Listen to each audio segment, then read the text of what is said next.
With the holidays coming up, everyone's looking forward to their favorite seasonal foods. But this year, why not impress your guests with something a little more mathematical? Of course, there's the obvious pumpkin pie or apple pie. I made a mini one last year for Pie Day, but I want to make something more unique. Something you wouldn't even find on the second page of Google. So welcome to Chef Parade.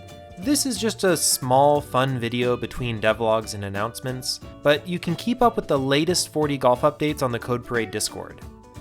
Now, on to the video. I would tell you a joke about these Mobius wonton chips, but where would I begin? Just cut up a wonton or egg roll paper into strips, give them a twist, and attach them with some water. They're super easy to make, taste great, and have a nice crunch. Although my review might come across as one-sided, trust me, they're amazing. Turn any family event into a real 3-ring circus with some Boman Rings shortbread cookies.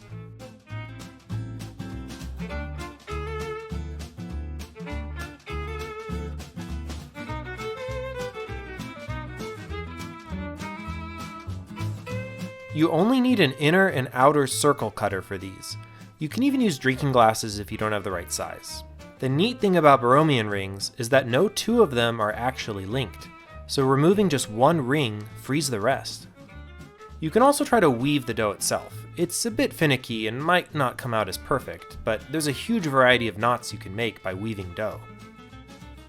I could not think of a better way to ring in the holidays.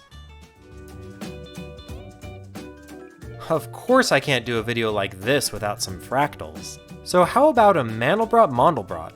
Mandel Br, or Mandel bread, is a twice-baked biscotti-like cookie you can eat with tea or coffee. Just form it into that iconic shape of the Mandel Br set.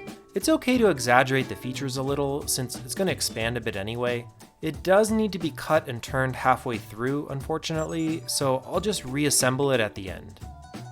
And although the perimeter is infinite, it still has a finite area, so make sure you grab some before they're all gone.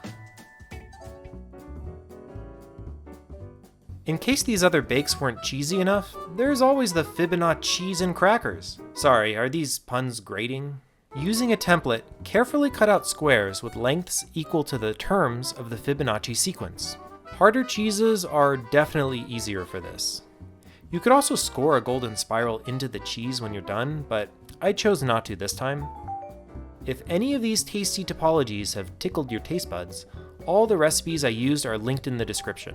And if you have any other favorite mathematical bakes, I'd love to hear about them in the comments. See you all in the next video!